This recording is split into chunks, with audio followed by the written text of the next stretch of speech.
Hey everybody, let's get started. Thank you for coming to this, the foundation session focused on web. I really appreciate you choosing to come to this session today. I know you had 5 other sessions to choose from. You probably paid a lot of money and traveled away from your home and family to be here, and it means a lot that you support the Microsoft Web Platform. My name is Bill Staples, and I'm the General Manager for the Web Platform and Tools team at Microsoft. That means I get to lead and sometimes follow the engineers who build IIS, ASP.NET, our Visual Studio tools for web development, WebMatrix, MVC, NuGet, Orchard. I won't keep going. There's a bunch of projects we do, and I'll probably leave one out. But it's so great to be here to represent their work and talk to you about the investments we're making in the Microsoft Web Platform. You know, as I reflected on this session and what I would present, I thought about all of the great innovation that we've delivered this past year. And I've been at Microsoft now almost 12 years, and I can honestly say this past year has been phenomenal in terms of the amount of new technology and new innovation we've released. It spans the entire spectrum, things from server investments with WebFarm Framework and the application request routing features that make it easier to manage IIS in a cluster in a data center environment and scale out web applications. Our IIS Media Services investment for high-definition streaming of video and audio content. It's the technology that powered the Olympics last time and Sunday Night Football last fall and many other key online events. You know, we've introduced a new category of web development tools with WebMatrix and IIS Express that make building websites really easy and streamlined, and a new programming model along with that, ASP.NET Web Pages and the Razor syntax. We've also invested in our professional development tools and frameworks with updates to Visual Studio 2010 and MVC and NuGet. We've embraced open source in ways which we've never done before, introducing Orchard CMS as an open source project, NuGet as an open source packaging and distribution system. So the amount of innovation is really quite phenomenal. And what I wanted to do today is kind of give the landscape view of that, give you the big picture view of the Microsoft Web Platform and the various investments we're making, so that you have that foundation to then decide maybe a few areas of interest that you want to drill down on the rest of the week. We've got more than a dozen sessions here at TechEd representing this work, and hopefully you'll find 2 or 3 of them interesting, if not more, to go dive down in. I've got at the end of the session today a slide that can point you to all the other sessions that you might want to go attend. So as I thought about where to start, I figured we'd get started with developer tools. Let me ask a question to kind of get a better sense from where you're coming from. How many people in the room, by raise of hand, have built a website? It doesn't have to be your full-time job. Maybe it's a personal website. Maybe it's family or church. Okay, great. And I can't see the people in the overflow room, but I assume it's probably representative. I think almost everyone raised their hand. Okay, let me get a feel then. How many people here are also, manage the website or the web server? It doesn't, again, have to be your full-time job, but part of what you do is manage that website or web server. Wow, okay, almost everyone in the room. That's a great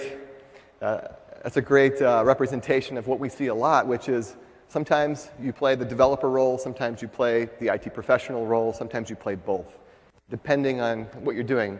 A lot of websites, web applications are being built, and you probably need a variety of tools to get the job done, depending on what you're trying to accomplish. I kind of liken it to photography. I'm a avid photographer, and I've invested a lot of money in my high-end Nikon digital SLR and the lenses that go along with it. And I've spent a lot of time doing photography, landscape photography. I've done weddings. I've done portrait photography for people. And I love pulling out that big Nikon SLR and shooting high-quality photos. But guess what camera I carry with me most of the time? My cell phone. Yeah, people are raising it up. My cell phone. And it has a camera in it, too. And I use it all the time. In fact, I take some of my best pictures with my cell phone camera, which I didn't even buy with the intent of using it as a camera. I bought it to be a cell phone. And it's no less of a camera, well, maybe in some regards, but in terms of function, in terms of getting stuff done, my phone camera is just as effective sometimes because it's lightweight, it's simple, it's easy to use, and it's always there with me. When it comes to developer tools, the same kind of principles apply. We have Visual Studio, which is our professional development tool. It's like the Nikon SLR with all the buttons and knobs and features that you can customize and tune. It's the professional development environment that has great things like source control and team features like project tracking and bug tracking and tasks. And then we've also now introduced WebMatrix, which is kind of like my phone camera, which is simple, easy to use, it's lightweight, and it's focused on building sites quickly. It's also a great environment if you're new to web development, or if you're just trying to get something done quickly. It might be a great way to get started doing web. I wanted to spend a little bit of time introducing WebMatrix since it's brand new. Let me ask the question, how many people here have already heard about WebMatrix? If you can raise your hand. Okay, about 40% or so. How many people have had a chance to use WebMatrix already? Raise your hand. Okay, even fewer, maybe 10, 15%. Well, great, then I'm going to introduce you to WebMatrix, and you can check it out when you get a chance. It's a completely free tool. You can download and try today on Microsoft.com/web. And we introduced it in January. So version 1 is now available. And it really is focused on streamlining that experience of getting a website up and running. This could be a website for inside the firewall, if you're trying to build out a quick team website or a blog or something departmental inside your enterprise. It could also be a public internet site. Say you want a personal website, a blog, website for your community or your church. It can also, help build front-end websites for even bigger kinds of web applications. To help streamline the development process, though, we really focused on kind of 3 scenarios: creating sites, customizing them, and then publishing them. And to help bootstrap the creation process, we've integrated open source applications and templates to help make the process go really quick. And I'll show that off today. WebMatrix includes everything you need to get started building, creating, and publishing web applications. So WebMatrix, the development tool, includes IIS Express. This is a version of IIS that includes all the latest features needed for web development, but it has a few key changes from the IIS you may be familiar with on the server. First of all, it runs standalone as a process on the box, not as a service that you have to net start W3 SVC. It launches automatically with the web development tool. It goes away when the web development tool closes. It is, in other ways, just like the IIS service you know and love. It runs ASP.NET applications. It runs PHP. It has URL rewriting. It's got all the great features of IIS 7.5 in a small package. The other key thing I'll mention about IIS Express and WebMatrix is it's available on all Windows platforms. So if you're running Windows XP, Windows 2003, or the latest versions of Windows 7 and Windows 2008 R2, we've got WebMatrix support for you. So no matter what version of Windows you run, check out WebMatrix. The last component of WebMatrix is the database. And to make database super simple, we've added SQL Compact. This is an embedded database. It's only a couple megabytes in size, but it actually installs with the application in the application's directory. So you can copy the database along with the application from your development environment up to the web server that hosts the website, which makes deployment super easy, makes it really easy to program against because you're not worried about identities and services associated with the broader SQL server. But then when you're ready, you can migrate the schema and the data from SQL Compact right up to SQL Server or even SQL Azure running in the cloud and have a full production database behind your web application. So WebMatrix has basically 3 ways to get started, and you'll see this in the demos we're about to do. You can basically start a website from scratch using open source, and we've integrated into WebMatrix the Web Application Gallery.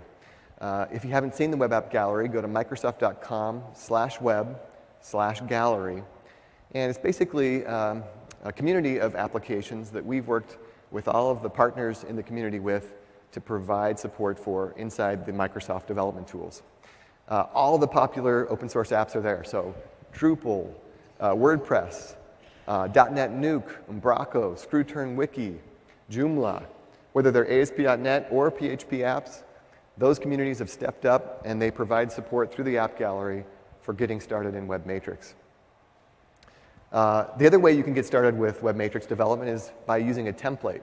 Inside Web Matrix, we've introduced a set of templates that make learning web development really easy.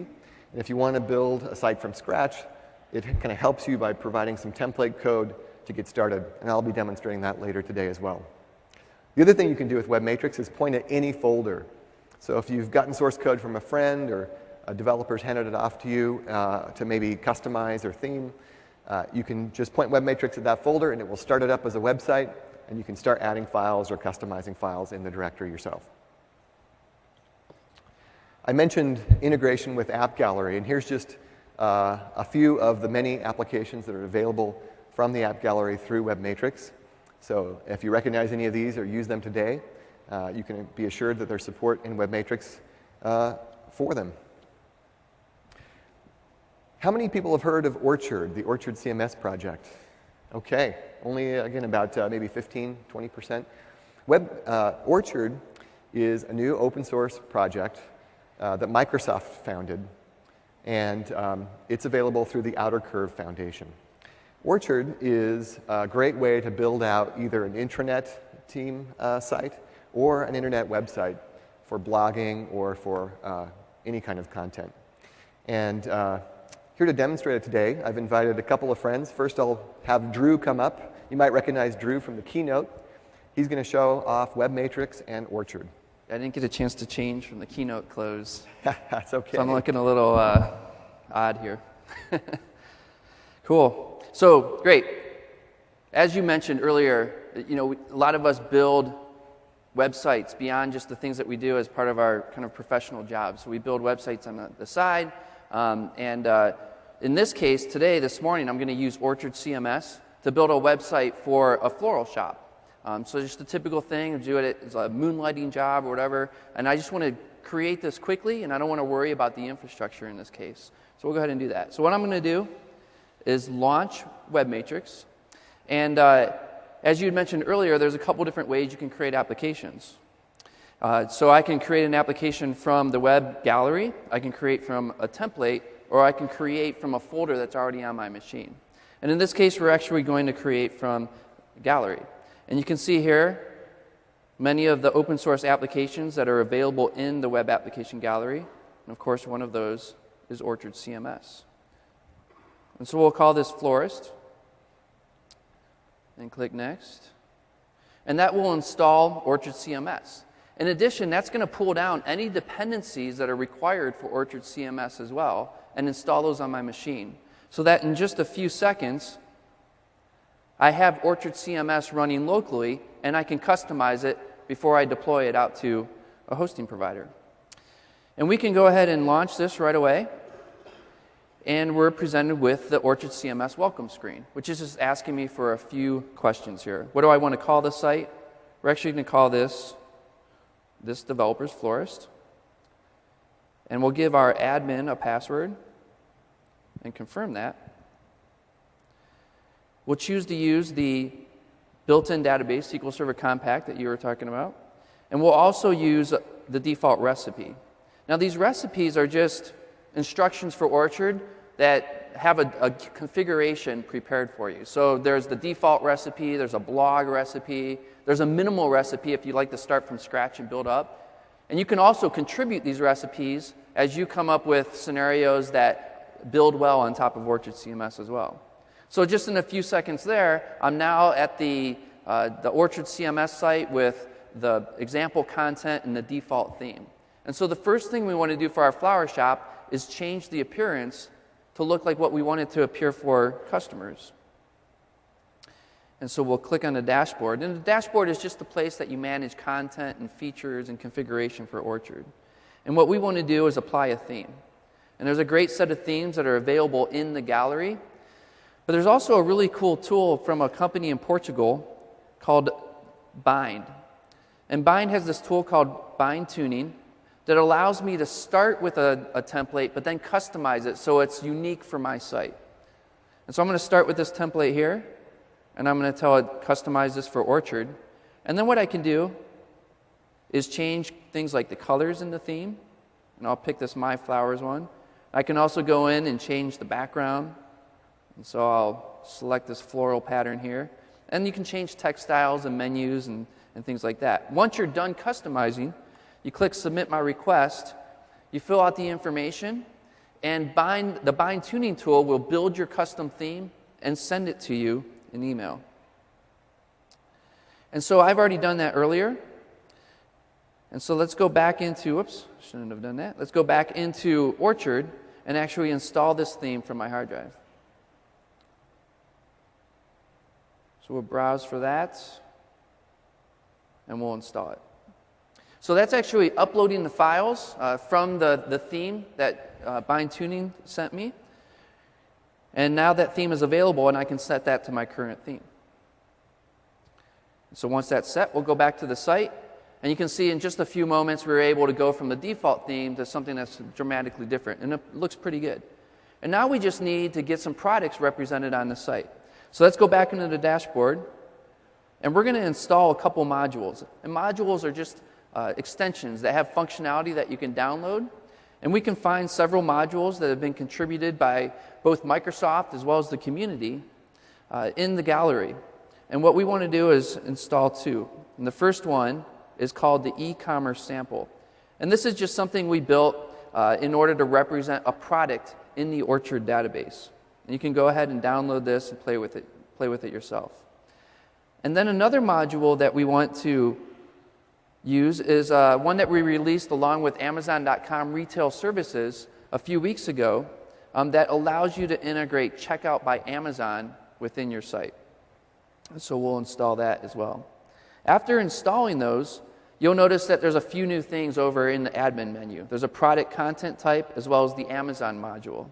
And what we want to do is create a list of products. So I'll say we want to have a new list, and we'll call this our seeds list. And we'll say it's going to contain product. We want to show it on the main menu of our site, and we also want to show it in the admin menu so we can easily manage the products later on. So we'll click Save, and now we see the seed list actually appear here. And so I'll create a new product, and at this point you're going to realize my mother ran a flower shop for 10 years, and I've picked up a lot of knowledge from her about flowers. So I'm going to call this one the pink flower, and we're going to describe this as this flower is pink. All right? And we'll make that 12. And then we need to pick an image to represent this product. Now, we don't have any images in our Orchard CMS yet, so let's actually create a folder to hold those. And then what we can do is use a nice little convenience feature in Orchard, which allows me to package a bunch of images into a zip file and upload them all at once. So I'll upload those, and now I've got several flowers that I can include here. And let's see. Can anyone tell me, is that flower pink? Is it close enough? No, okay, we'll just insert that one. All right, great. So we have a product in our database now, stored in the Orchard CMS. To get the rest of the products in here, we're going to use an import-export feature. And the import-export feature lets you export content from one site and import it into another, which again is great if you're doing a lot of these CMS sites on the side and you have kind of the starting points that you want. You can get up and running quickly on each new site you create. And so I'll import my products, and we'll go back to the product list, the seed list, and you can see now I have several products shown.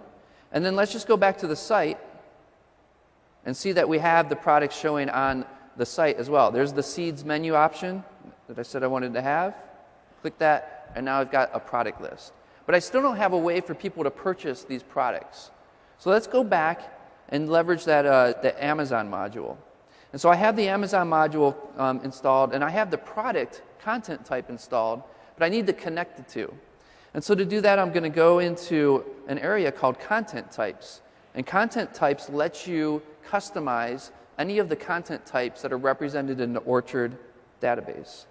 And so in this case, I actually want to edit, I want to edit the product content type, and I want to add a new part to it. And a part just, several parts make up a content type. They're just different parts of the definition of the type. And so in this case, I want to add the Checkout by Amazon button to this product type. I'll click Save.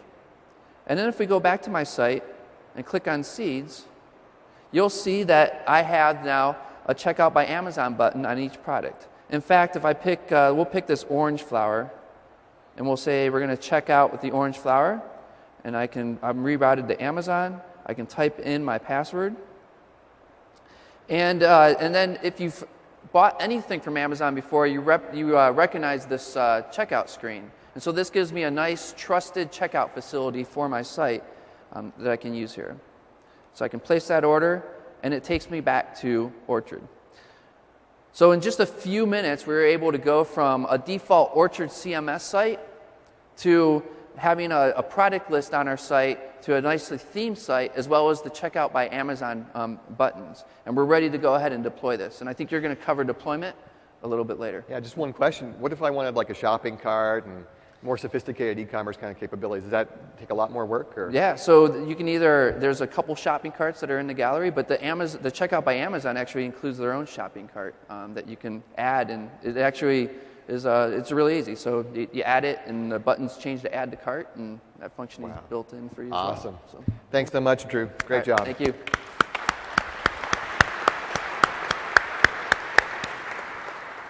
It's kind of amazing what you can do with open source and a web browser nowadays, right? We just built an entire site from scratch, themed, customized shopping cart, all with a click of the button through the browser, no code necessary. You'll notice a theme today as we talk. We're going to start with the simple and easy to do, and we're going to go gradually more sophisticated as we go throughout the session.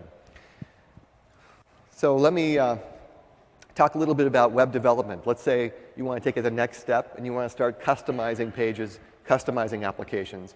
You're going to want to do that through code. And with ASP.NET, we essentially have 3 ways of going about that. I was talking to a few people beforehand, before we got started today, and I heard a few developers here who are using MVC3 or about to start using it, and I heard some developers also using ASP.NET Web Forms. Both those models have been around for a while. Of course, ASP.NET Web Forms has been around the longest. It's how ASP.NET got started. And it provides a really familiar model for doing web development, particularly if you've done desktop development in the past with VB or WinForms. You'd find the page model and controls of the web form model very intuitive and easy to use. We then introduced ASP.NET MVC, which is focused on more of an agile model of development with clear separation of concerns between the M, the V, and the C. In other words, for those who aren't familiar with MVC, the model, the view, and the controller. The model being sort of the data behind the application, the view being the presentation of it through the browser or other clients, and the controller being the business logic. And the theory here is that you want really clean separation in the code between those 3 entities. And MVC provides a model for doing that. In just a few minutes, we'll have Jonathan come up, another one of my friends here at Microsoft, to demo how to build an MVC application from scratch. The third model that we just introduced along with WebMatrix is called the ASP.NET Web Pages model. And again, just like WebMatrix, it's focused on being really simple, lightweight, and fast for customizing a web page. One of the things that came along with ASP.NET Web Pages is the Razor syntax. Razor syntax is a new syntax that makes it really easy to interleave HTML code with server-side code. And the Razor syntax is available not only in ASP.NET Web Pages, but it's also available in ASP.NET MVC. And in fact, with MVC3, it's the new default view engine with MVC3. So you can start learning web development if you're not familiar with it with ASP.NET Web Pages, and your code and the concepts that you learn there carry forward into MVC3. The Razor syntax itself is pretty simple to grok. If you're familiar with HTML, you'll notice I've got an unordered list here, a snippet that gets started. The @ symbol recognizes or identifies where the code block starts, the server-side code block. And so we've got a for each loop here, var p in products. We're going to loop through each of the products in this list. Notice that the code ends here. We've got another HTML tag, there is no closing code delimiter. The syntax, the parser here, the code parser is smart enough to know when you are leaving code and starting HTML. And if you haven't used Razor before, that may seem magical, and in fact it is pretty amazing that it actually works. But it actually works really, really well. And it saves a lot of keystrokes and is very, very intuitive to get going with if you haven't tried it before. I highly recommend checking it out. In this list item here, you notice we've got the HTML list item tag, and then we start code again, the product name, and then we've got back to HTML text with the parentheses and the $sign. You can kind of see the HTML representation down here. Then we go right back to code, displaying the dynamic price value from the list, and then back to HTML with the closing parenthesis and list item. And then we're also able to have, close that code block with just the curly brace here. It's smart enough to know that closing corresponds to that opening. Along with the syntax comes a set of helpers. These helpers are available, again, in ASP.NET Web Pages and also ASP.NET MVC. And they basically package up or encapsulate common web development tasks. For example, if you've ever wanted to add a Facebook like button to your page, or maybe a Twitter feed, or maybe a PayPal checkout, or Groupon, Foursquare, you can literally add those capabilities with a single line of code or a few lines of code in some cases. Making web development and integration with some of these services super, super easy. To kind of show that off, I'll take web development the next level here with WebMatrix, and we will build a site using one of the templates that comes with WebMatrix. Drew, I'm going to go ahead and close your beautiful flower shop here. Thanks for that demo. Let's go back here to the Start menu. I'll give you kind of the tour of WebMatrix as we do this. We're going to go ahead and start a site from the template. As I said, let's start a bakery-based site. I like this template because it's pretty simple and shows off a lot of the concepts of WebMatrix. I can go ahead, once I've installed the template, created the site, I can click Run. And you'll see it's basically got a featured item here and then a list of bakery goods available in my store. That's the home page. I can click on the About page, and you'll see it's got a little blurb about me. You notice the URL here comes with clean URLs by default, ASP.NET Web Pages. Very clean, no extensions, very easy to do out of the box. I can click on Order Now. For example, let's say we want the carrot cake, and it's got a basic entry form for putting in my details. I can, let's see, this is Ballroom 1, I think. Let's order, anybody want one of these carrot cakes? Let's have 700 come. Oh, and with that, it's emailed my order to whoever owns this application, and I'm in business. A couple of things I'd like to improve about this application. One thing I'd like to do is have a Facebook like button, so that as people are ordering, they can see which of their friends have ordered and liked this item, so they can like it and share it with their friends as well. I'd also like to do some checking here. The quantity doesn't really take into account my available inventory. I might not have 700 carrot cakes on hand, and so it'd be nice if it could actually check to see how many are available. It'd also be cool to be able to accept payment. I don't know if my credit card can hold 700 of these. It'd be nice to actually accept payment in the process of the order so that I know for sure before I send my delivery guy out to deliver 700 of these that the guy can actually afford it. So let's add those three things to this site with WebMatrix. First, let me give you a quick tour of WebMatrix and how it'll help you do those kinds of things. This is what we call the site page. And the site page is basically a landing page for your site. You can notice it surfaces some pretty familiar tasks like browsing the files associated with your project, managing the databases, or running reports. Quick links here to the URL to browse the site or the physical location of all the files. You can also click on this requests feature. And this is a server-side view of the requests that have been made to your web application. So I can actually see all the requests that were just made as I browse through demonstrating the site. You can see the elapsed time for each of the requests. I can, for example, filter out all the images and see just the URLs that were requested and filter out errors. Looks like my site's working just fine, no errors so far. WebMatrix also surfaces some basic configuration for the website, so I can change the bindings here for the URL if I want to test it under a different set of configuration. I can enable SSL, make sure it works with SSL. I can change the .NET Framework version or enable PHP. Basic configuration tasks there. When I go down to Files, I get the Files view, and I can go ahead and open up a few code files. It's got syntax coloring support for all kinds of code, HTML, JavaScript, CSS. It also supports ASP.NET and PHP right here in the editor. And I've got the basic editor functions you'd expect, and also a Launch Visual Studio button. So if I want to go back and forth with this project between WebMatrix and Visual Studio, click that button. It'll open up the project in Visual Studio, and I can get the full power of Visual Studio along with it. On the Databases tab, I'm able to open up and manage in a very simple way any database that's associated with the application. In this case, we've got the Bakery SDF file. That's a SQL Compact database, that embedded database I mentioned earlier. And I can open up tables. I can see the definition of tables. I can even open up query here and do ad hoc queries. So select star from products, say. Let's go ahead and execute that. And test out the code, the SQL statements I might want to use in my application right within the tool. One of the things that I wanted to do is check stock, right? I wanted to make sure we have enough items. Right now, I don't have a field, I don't have a column for stock. So let's go ahead and add one. I'm going to go to the definition view, add new column, and let's call this column stock. And let's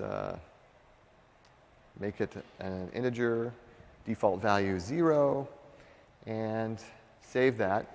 Now when we go back to the data view, we see we've got the stock in there. All of them defaulted back to 0. Let's add 10 of those, and 5, and the chocolate cake is always 0 because I eat all the chocolate cake. So we'll just leave it there. And now we've automatically added a column to our database, added some sample data. We're ready to start developing. One other feature I wanted to show off is this Reports tab before we go on to write some more code. The Reports tab is pretty cool in that it will actually run a simulation of your website and then tell you how the website's doing in a few important ways. So for example, I can go ahead and run one here. And it'll go ahead and run the background. It actually crawls the website and looks for search engine optimization or performance issues with the website. So I can click on one of the warnings here, and look, it shows me, hey, the About page and all of these other ones are missing the metadata description tag. And search engines use this to help index your site, so you might want to go add it. And it makes a recommendation for how to go ahead and do that and tells you, how to go add that description. I can also come up here and click on the performance view of my website. And it shows all of the URLs sort of ordered by load time. And I can filter and see, man, my site's pretty darn fast right here locally. None of the web pages right now are taking up a lot of time. All of them are less than a quarter of a second.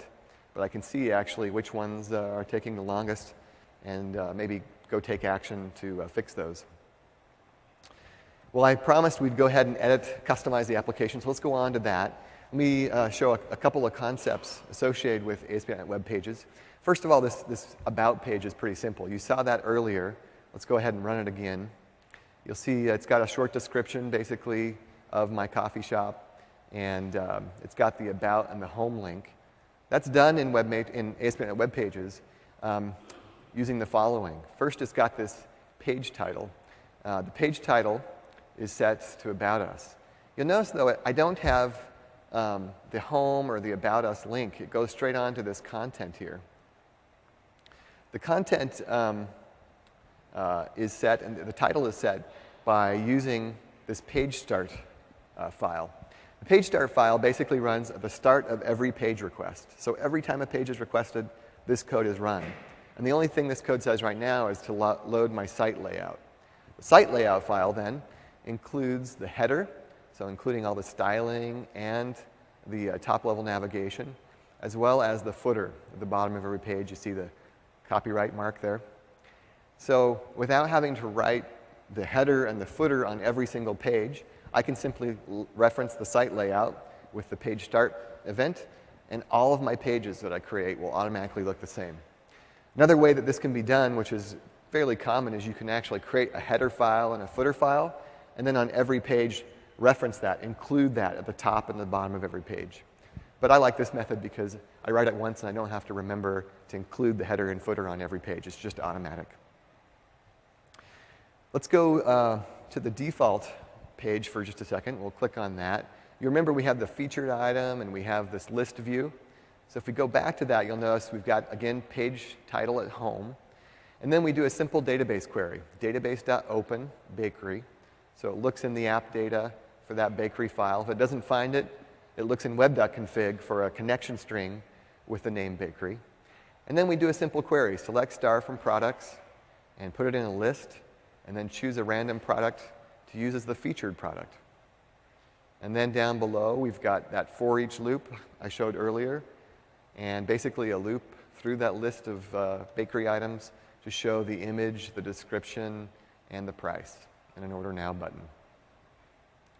So that's how easy it is to build a home page. Let's go ahead and customize this order page now.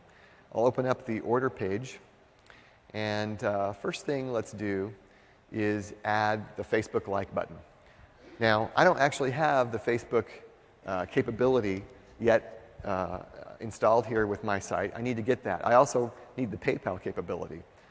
This is where the helpers come in. So if we go back to site, this handy link, ASP.NET Web Pages Administration, surfaces to me a feed, a gallery of helpers that are available. So let's search for Facebook. What do we have from Facebook? And sure enough, a Facebook helper. Let's install that. And we need the PayPal one as well. PayPal helper. Go ahead and install that. And if I come back to my files view now and refresh, you'll notice a whole bunch of new directories appear. We've got an app code directory with Facebook code in it. We've got a Facebook directory with some of the dependencies, and also a PayPal helper directory with the PayPal code in it. So again, I didn't have to worry about getting those, downloading them, installing them in the right places. It did it for me. And that's using the NuGet technology that I'll talk about in just a minute. So I've got those on. Now let's go ahead and add Facebook like button to my page. Right here after the product name, I'm going to say at Facebook.like button. And save that with one line of code. I can come back to our order form here and refresh. And what do you know? We've got a like button. And I'm not signed in right now, or else I'd see what my friends had liked before. But with one line of code, using that helper, boom, you've got a like button. Easy as that. Now let's go ahead and take into account the stock when we're showing this place order button. I'd really like to hide the place order button if there's no more available. So to do that, let's scroll down in our code here and look for where the order button is. There we go. Input, type, submit, place order button. So let's write some code here. Let's say @ symbol again, if product.stock is greater than 0, go ahead and show that place order button. Else, maybe we say span, sorry, we're out of stock. Please choose something else. And I can save that. We come back to our code now, refresh. And as you remember, the lemon tart, we had some inventory in, but it was the chocolate cake we were out of. So let's choose that. And there we go. No more order button. Instead, we get the error message telling the user to choose something else. So easy as that. We've taken a new field into account in our code. All right, last part. Let's go ahead now and add the PayPal checkout. To do that, I'm going to show off one other trick I had to do before the demo to kind of speed things up. In the app start page, this is basically when the app first starts, some initialization that happens. I had to initialize my PayPal account essentially with the application. These are things that PayPal provides you when you sign up to be a vendor with them. So those are in there now, so I can come back to my code and look for this handy to-do statement that has room for a snippet that I'm not going to type out. I'll just insert that in. Basically, it's just executing the simple PayPal method. And with that, I can go ahead and save and come back. And we're going to have to choose something else since the chocolate cake is out of, let's order the pear tart. I can come back here and put in is it Georgia Ballroom 1? Let's go ahead and order one of those and check that out. We get redirected to PayPal now. I can log in with my PayPal identity. It shows I've got a balance of 20 bucks in there, so I can afford that. Click pay, and there we go. We're back at the Fourth Coffee order site. Just processed the PayPal identity. So with a few lines of code, we've added PayPal, we've checked inventory, we're showing Facebook-like integration, and that's going to drive a lot more business to this particular website. Last step, what if I wanted to take this site and put it online, put it on the internet? WebMatrix, as I mentioned, makes deployment super easy. If I click on Publish here, it knows I haven't yet associated a web server with my local site, so I need to do that. One of the cool things that we've done is integrated this Find Web Hosting. If you don't have a web server yet, you can click that button, and we've worked with all of our hosting partners to surface offers here on the Microsoft.com site where you can find shared hosting, virtual dedicated hosting, or dedicated hosting directly from them. And you can click the Learn More button to go ahead and order. Once you've signed up with one of our hosting partners then, you can also import the publishing settings. A new feature with WebMatrix is they basically can send you a file that has all the connection information to publish to their server. So I've done that, and I can go ahead and import that. This is a site that will be hosted at Applied Innovations. And I can click View, Validate Connection, and it'll actually connect up to the server and make sure that it's able to connect successfully. Once I've done that, I click Save. And the cool thing about WebMatrix as well is it'll check the server to make sure it can actually run the application I've built. So it'll check some dependencies and make sure things are online. With that, I can click Continue. And I'm using WebDeploy technology to deploy with. That's a technology from Microsoft that makes publishing super powerful. It can check this local development site, difference it with the remote site, and see which changes have been made locally or remotely. And then it can synchronize the two. So if I've made changes here locally, it'll detect those and only push the changes up to my server. And if I make changes remotely on the server, it'll detect those and pull them back down to my local development environment so I can keep them in sync. The other really cool thing about WebDeploy is it publishes not only the files, but also the databases. In this case, we have the Bakery database, which is an embedded file in my app. But what if I was using SQL Server or MySQL? WebDeploy actually exports the schema and data for those and can also publish the schema and data up to my web server, making that super simple. So I'll go ahead and click Continue. And with that, I've got TechEd Bakery online. I can click it, and there we go. Our website's now running up on my server here. So hopefully that gives you a good feel for WebMatrix and the kind of simplicity and the kind of possibilities that it offers. Go to Microsoft.com/web and check it out and download it today. Let's move along now and talk about the ASP.NET MVC3 development model. I mentioned before we shipped an update to that in January and then a refresh just a month ago. The MVC3 project had a lot of cool new features, but some of the highlights were this Razor View Engine that I just showed off, integrated in by default. And we also shipped Visual Studio support for Razor, so you get full IntelliSense for that Razor code right inside Visual Studio.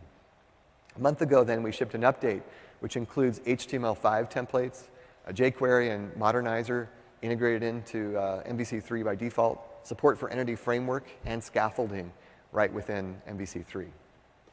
We also have been working with the open source community to surface libraries of code, both to WebMatrix users as well as MVC3 users through this technology called NuGet.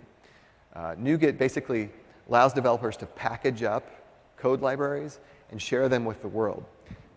Here's the stats.nuget.org site. You'll see we're up to almost 750,000 downloads of packages since we launched this just a few months ago, and already 1,500 unique packages.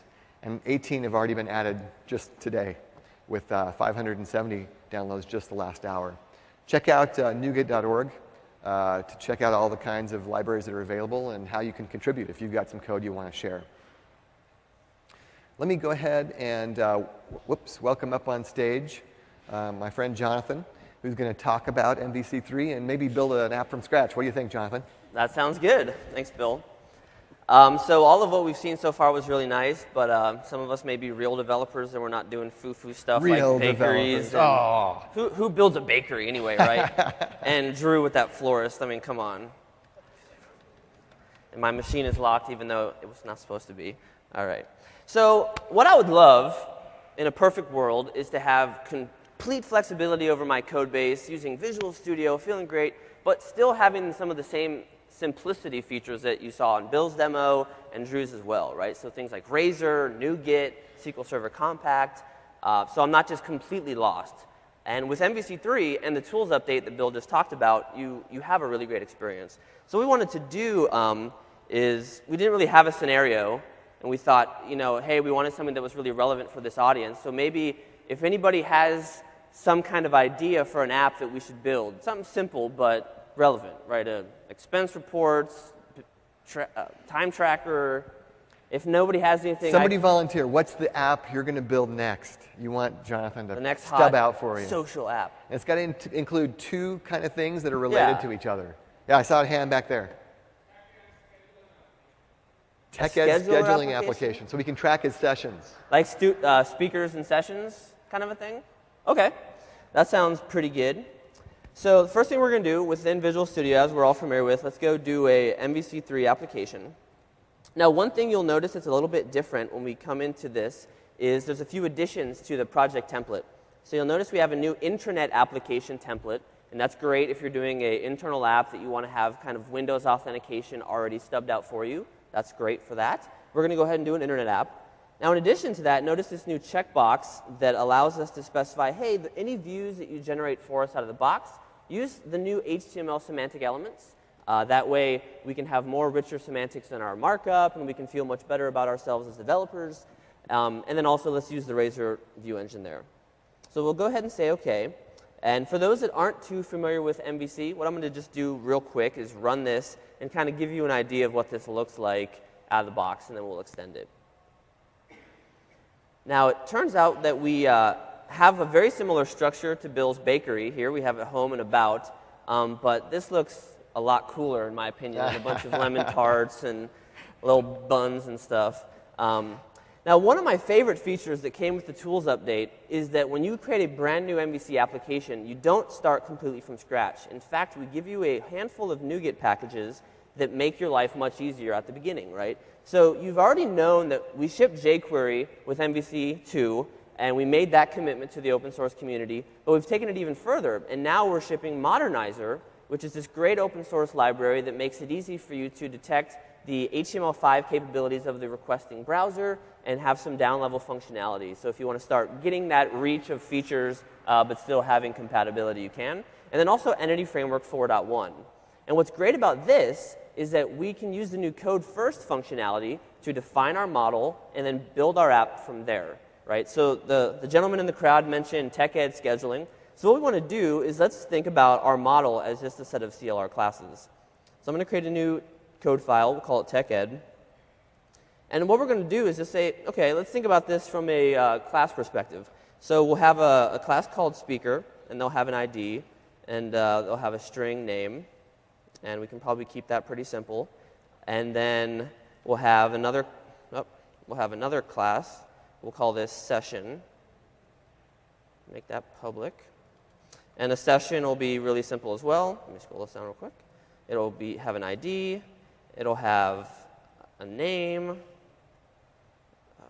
It'll have a level, so people can know how advanced it is. And that's it, right? Now, in addition to that, we want to have a relation between those two. So you can say, well, what speaker's giving this session? So from the speaker, we can do another property. We'll say iCollection of sessions. And we'll call this sessions. Keep it simple. And then from the session, we want to be able to navigate back to the speaker. So we'll create a speaker property. We'll call that speaker. And then we'll just do a foreign key to make it really simple as well. And we'll say speaker ID.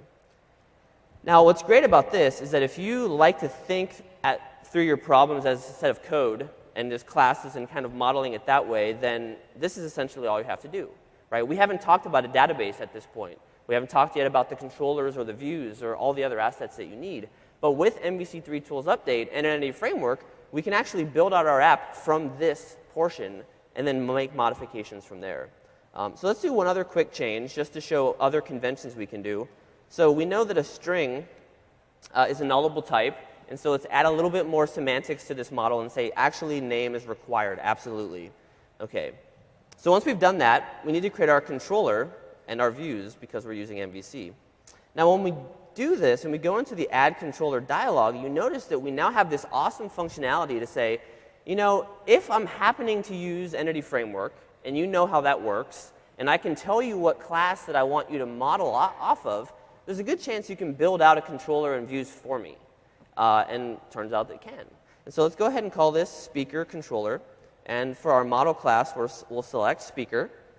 Now, we have to have a data context, which is essentially the thing that aggregates what collections of data represent your underlying data store. And we'll just call this TechEd context. Now, once I hit add, what it's going to do is look at that speaker class and say, OK, what properties does it have? And what conventions can we derive based on the properties and the types that we can use to generate the scaffolding? So if we look here, here's our speaker controller. And it looks no different than anything I could have coded up myself, but I wanted a head start, a little boost. So we have our index, our details. Notice that it was smart enough to know that the ID property was probably our primary key based on convention, right? And so it just worked. Now, if that wasn't the case, we could make the change. But in a lot of cases, these type of conventions will be very helpful for you. So we have create, edit, delete, so forth and so on. Now, if we come down, we also notice that it created all of our CRUD operation views as well. Create, delete, edit, index. If we look inside of there, there's nothing magical going on. It's the exact same Razor syntax HTML code that you would have written had you have done it yourself, but you didn't have to. So let's go ahead and also scaffold out the session controller as well. So I'll just select the session entity this time. It's pre-selected our data context, and we'll hit add. So at this point, all we did was define a couple simple classes based on a model that was posed by the crowd. And we were able to then say, give us controllers and give us views from that. But we haven't talked about the database yet. And one thing I really loved about the Web Matrix kind of programmability model is that SQL compact database, super lightweight, really easy to distribute.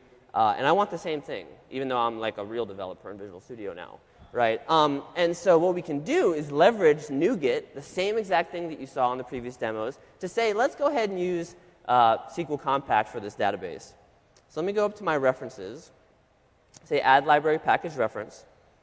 And what I can do is search for entity framework.SQL server compact. And what we'll find is this really great little package that will aggregate all of the changes that need to be made to our application in order for Entity Framework to work with SQL Server Compact. So that's done. We don't have to make any code changes. All right.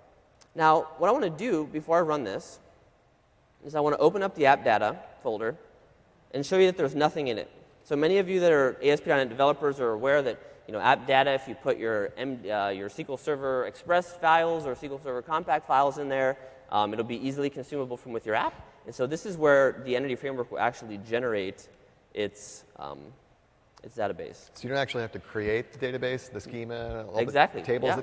Source creates it for you, huh? We will see that work in just 2 seconds. So we created the speaker controller. So let's go to wax speaker.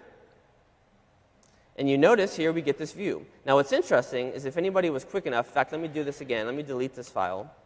And I'm going to refresh this page and watch the app data folder. Oh, it's going to have a little problem with me because it was running already. Let me rerun it. I was too quick there. All right, let's go to speaker. Oh, really? What's the matter with this thing? Let me kill. Let's see here. It doesn't like that you deleted the database while it was running, huh? Who knows? Who knows? See, I was using IS Express normally with what? Let's see. Let me come back here. Whoa. All right. Found a little. See, I think real developers probably don't delete databases while the app's running. Yeah, you're. Touche, Bill, touche. All right, so let's watch the app data folder here. Woohoo! And there we go, right? So what happens is the first time that the Entity Framework queries the database, and you didn't do something stupid like I just did, but a real developer knows how to debug, right? All right, so let's go say create new, and we have a very simple thing. Now, if I click create, notice that it immediately gave us client-side validation. And that's because MVC scaffolding was smart enough to see the required field that we added to the name. So I'll just go ahead and add Bill here. Say create. Great, there's Bill. Now if I go to sessions, go to wax session, because that was the other entity type we added. Oh, got to spell that right. So we'll say create new. Now one thing that's really interesting about this, so we'll say web platform foundational session. And this is a 500 level session. Oh, yeah, super deep. Yeah. Now, notice this, that it was smart enough to see that the association between speaker and session was a foreign key, and so it represented that for us as a drop-down list. So I don't have to know that Bill's ID was true in the database. I can just say, go ahead and create. So hit create there, and great. Now, once we've done that, though, what we also want to be able to note is that within Visual Studio SP1, we now have the exact same tooling experience that we had in Web Matrix. So I can go ahead and double-click on this database. Notice if I go into the tables, we see session speakers. It was smart enough to pluralize those names. If we go look at the columns, it made ID a primary key, speaker ID is a foreign key, and so forth and so on. And so what's nice about this is it allows us to build our app reasonably using the C# conventions, and then use Entity Framework and MVC tooling to kind of help us bootstrap from there. So thank you very much. Great job. Yeah. Thank you, Jonathan.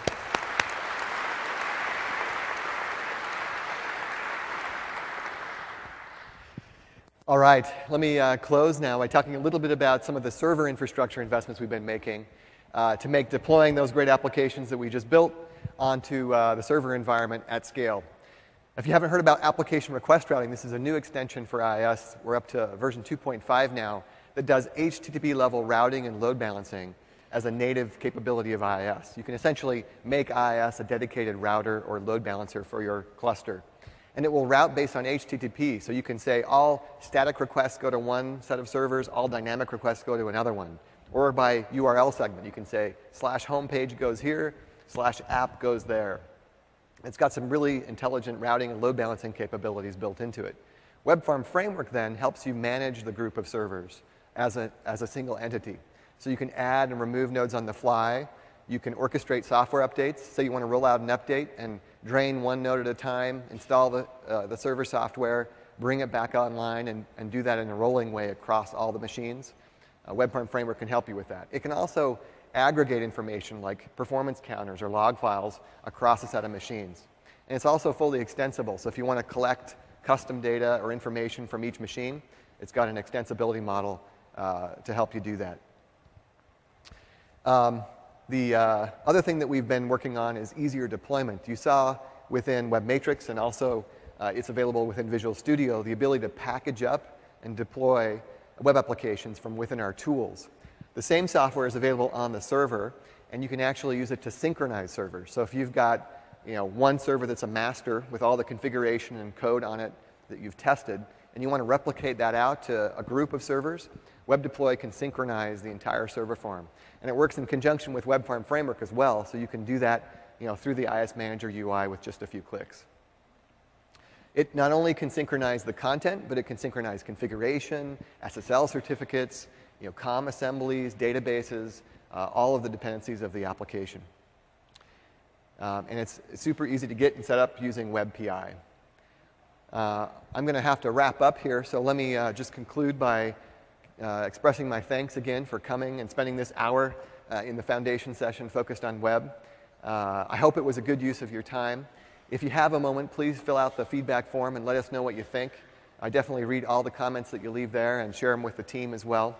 And we have a bit of a competition going among the other 5 other foundation sessions, so if you like what you saw, please don't hesitate to share your feedback. And thanks for being a part of the web platform.